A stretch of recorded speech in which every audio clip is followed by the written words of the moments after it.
Hello दोस्तों, ये vision IAS mains का क्वेश्चन है। काफ़ी अच्छा क्वेश्चन है।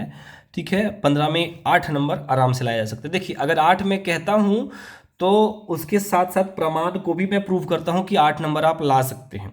ठीक है, अब ये 8 नंबर ये उनके लिए हैं जो पढ़ने वाले हैं। ठीक है, जो सीरियस कैंडिडेट हैं। आप सोच रहे हैं कि अगर आपको नहीं कुछ अता पता है और आप डाल दीजिएगा, तो ऐसा नहीं। आईएएस का मेंस में 8 नंबर अगर आप क्वेश्चन में ला रहे हैं, दैट मीन्स उस बच्चे ने अच्छी पढ़ाई करी है। ठीक है, 15 में से 8 आ रहे हैं, 9 आ रहे हैं, तो ये अच्छे मार्क्स में से आते हैं। चलिए ठीक है, लेकिन क्या है कि बूंद बूंद से घड़ा भरता है, और आईएएस के लिए बहुत सटीक ये लाइन सूट करता है कि पहला छोटा सा क्वेश्चन अगर आप 5 नंबर से स्टार्ट कर सकते हैं तो वो करिए। आप धीरे धीरे स्टार्ट करते करते करते करते उसमें फिर आप 150 शब्द का लिखिए, फिर 200 शब्द का लिखिए, फिर 250 शब्द का लिखिए, फिर एक दिन में 2-3 क्वेश्चन लिखिए। इस तरह से ही बढ़ता है। ठीक है, और ये जितना लेट से प्रक्रिया आप शुरू करेंगे उतना आपको लॉस होगा। चलिए डिस्कशन स्टार्ट करते हैं। प्रवाल भित्तियों के विकास के लिए अनुकूल दशाएं बताएं। ठीक है, मतलब कि जो कोरल रीफ है वो किस किस अच्छे कंडीशन में उगेंगे उसके लिए, जैसे कि आपके जीवन के लिए अनुकूल दशाएं क्या है। अच्छा पर्यावरण होना चाहिए, अच्छा जल होना चाहिए आपके पास। ठीक है, भोजन उपलब्ध होना चाहिए, आने जाने का साधन होना चाहिए, हरियाली होनी चाहिए। ठीक है, पेड़ पौधे होने चाहिए, ऑक्सीजन प्रॉपर होना चाहिए। तो उसी तरह से इनकी क्या दशा है वो बताना है। उन मानवीय क्रियाकलापों का उल्लेख कीजिए जिनके परिणाम स्वरूप प्रवाल भित्तियों का ह्रास हुआ है। मतलब उस कारण को बताइए जिससे कि प्रवाल भित्ति, दैट मीन्स कोरल रीफ का डिक्लाइन हुआ है। बहुत जगह डेड हुए हैं, और उनको उस जब वो मर जाते हैं तो उन मरने की प्रक्रिया को कोरल ब्लीचिंग कहते हैं। ठीक है, प्रवाल विरंजन, साथ ही इसके परिणामों का भी प्रकाश डालिए। ठीक है, मतलब इसका क्या रिजल्ट होगा। देखिए, प्रवाल भित्तियों के विकास के लिए अनुकूल दशाएं निम्नलिखित हैं। यहाँ पे डेफिनेशन देना चाहिए था मुझे कि प्रवाल भित्ति है क्या, मैंने दिया नहीं। ठीक है, देखिए, जल की लवणता यहाँ पर 23 से 29 होनी चाहिए। इसकी गहराई 45 से 55 मीटर के पास होनी चाहिए, ज़्यादा नहीं। ठीक है, क्योंकि ज़्यादा फिर इनको प्रॉपर सनलाइट नहीं मिल पाता है तो वो दिक्कत होता है। उसके बाद छिछले जलीय भाग में स्थापित होना चाहिए।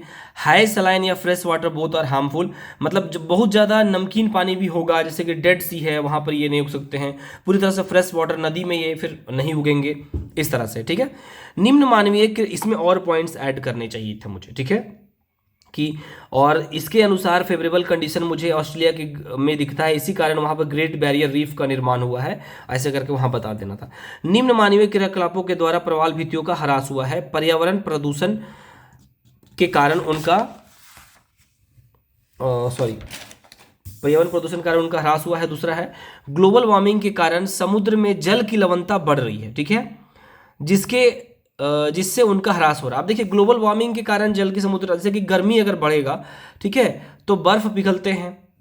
उसके बाद उसमें क्या होगा कि बहुत सारा एटमॉस्फेरिक चेंजेस होता है, हीट जनरेट होगा, तो हो सकता है हीट से लावा का भी इम्पैक्ट पड़ता हो।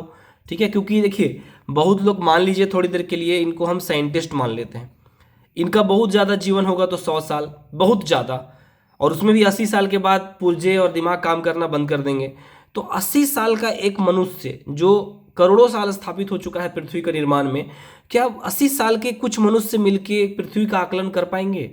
नहीं हो गया ना। बहुत लोग तो हम हमारा अपमान करते थे, तुम सपेरों का देश हो, तुम मूर्ख हो। आज पता चल रहा है कि जो हिंदू संस्कृति में जो नाग की पूजा की जाती है वो नेचर से जोड़ के देखा जा रहा है। विवाह के समय जिसमें पीपल के साथ पूजा किया जाता है, या आम के साथ भी विवाह करवाया जाता है कई ऐसे राज्यों में जिसको आम विवाह कहते हैं, तो वहाँ पर ये एक प्रकृति से जुड़ाव दिखता है, ताकि उस आम का लोग सम्मान करें। आम के पत्ते को पूजा में इस्तेमाल किया जाता है ताकि लोग आम के पेड़ को ना काटे। माफी चाहता हूँ। तो सिर्फ हर चीज़ें, देखिए, कहा जाता है हमारे शास्त्र में, मैंने बहुत ज़्यादा तो नहीं भगवत गीता पढ़ा है सिर्फ, लेकिन उसमें कहा जाता है कि जहाँ आपके तर्क का अंत होता है ना, वहाँ अध्यात्म की शुरुआत होती है। ठीक है, आप जाइए ना कि 5 मिनट भक्ति करिए या 5 मिनट मेडिटेशन करिए आपको मोक्ष मिल जाएगा, ऐसा नहीं है। ये लॉजिक हो गया कि you have to give 5 minutes, नहीं। उसमें फिर आप 1 मिनट आप पूरी लगनता से दीजिए। इस 5 मिनट में आप ध्यान मत लगाइए, लेकिन 1 मिनट पूरे लगन से करिए, इसका इम्पैक्ट ज़्यादा पड़ेगा। ठीक है, चलिए अब टॉपिक में आते हैं। ग्लोबल वार्मिंग के कारण जो लवणता बढ़ रही है, ठीक है, उनके निवास क्षेत्र में मानव द्वारा छेड़छाड़ के कारण भी उनका ह्रास हो रहा है। ठीक है, जैसे ग्रेट बैरियर रीफ में इतना ह्रास देखा गया। देखिए यहाँ पे ग्रेट बैरियर रीफ, उसमें मैंने नहीं बनाया था, अभी बनाया। देखिए, ऑस्ट्रेलिया में ग्रेट बैरियर रीफ है, ये काफ़ी लंबा है, 2300 किलोमीटर है इसकी लंबाई है। देखिए यहाँ पर मैप बना के आप लिख दीजिए इसको, 2300 किलोमीटर। यहाँ लगभग 90 आइलैंड्स है। तो ये सब जब डाटा डालिएगा ना आप, तो मार्क्स मिलेंगे आपको, अच्छे खासे मिलेंगे। तो यही सब बोल के मैं कहता हूँ कि है। अब ये देखिए सुंदर सा चित्र बना दिया आपने, कोई है नहीं बहुत ज़्यादा कि इसका मैप बहुत डिफिकल्ट है या रॉकेट साइंस से बनेगा नहीं बस। और ये इंच टेप लेके मापने नहीं आ रहे हैं कि यहाँ पे 1 सेंटीमीटर कम हो गया है इसकी लंबाई चौड़ाई प्लस ब्रेथ जो भी है। अब देखिए देख लिया। अब इसमें 3-3 पॉइंट लिखे हैं, मुझे 5-5 पॉइंट ऐड करना चाहिए था क्योंकि 15 नंबर का क्वेश्चन है। देखिए प्रवाल भित्तियों के ह्रास के अनेक कारण हैं, ठीक है। जैव विविधता का नाश, समुद्र की जैव विविधता को बढ़ाने में प्रवाल भित्तियों का अहम योगदान माना जाता है, ठीक है। देखिए यहाँ पर कि ठीक है, तो देखिए जो इसके क्या परिणाम पड़ेगा, वो इम्पैक्ट पड़ेगा, ये है जैव विविधता का नाश, समुद्र की जैव विविधता को बढ़ाने में प्रवाल भित्ति की अहम भूमिका योगदान माना जाता है। जैसे कि प्रवाल भित्ति जो होती है ना, कोरल रीफ जो होते हैं, वो बायोडाइवर्सिटी को बना के रखते हैं। तो आप देखेंगे कई बार आप समुद्र में लोग गोता लगाने जाते हैं तो आपको रंगीन मछलियाँ, छोटे छोटे स्नेक्स मिलेंगे, सी हॉर्स मिलेगा। तो वो अगर डेड हो जाते हैं ना, तो इनको सर्वाइव का चांसेस भी बहुत कम हो जाता है, वहाँ पे इनको भोजन मिलता है। प्रवाल भित्ति क्षेत्र से छोटी मछलियां को उनका आहार मिलता है, देखिए मैंने लिखा भी है। ये धीरे धीरे फैलते जाते हैं जिससे कई स्थानों पर टापू का माफी चाहता हूँ ये धीरे धीरे फैलते जाते हैं जिससे कई स्थानों पर टापू का निर्माण होता है। अब आइलैंड का निर्माण होगा तो वहां पर जाकर ठहरने के लिए बहुत सारी सुविधाएं बनाई जा सकती है, रिसर्च सेंटर बनाया जा सकता है, ओशियन के बारे में रिसर्च करना है। इन्होंने लिखा है प्रयास अच्छा है।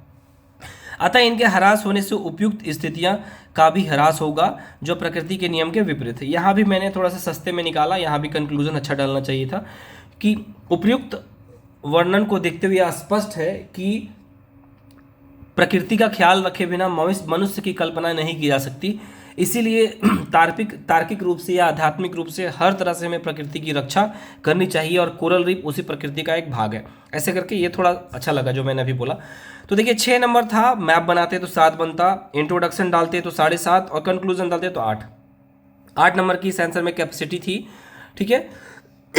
सेटिस्फाइड आंसर ये मेरे द्वारा लिखा गया है अपने को खुश करने के लिए कि दोस्तों अच्छा लगे तो लाइक कर दीजिएगा। काफ़ी जुकाम हो रखा है इसीलिए आगे कंटिन्यू कर पाऊंगा, माफ़ी चाहता हूँ इसके लिए। Thank you and best of luck.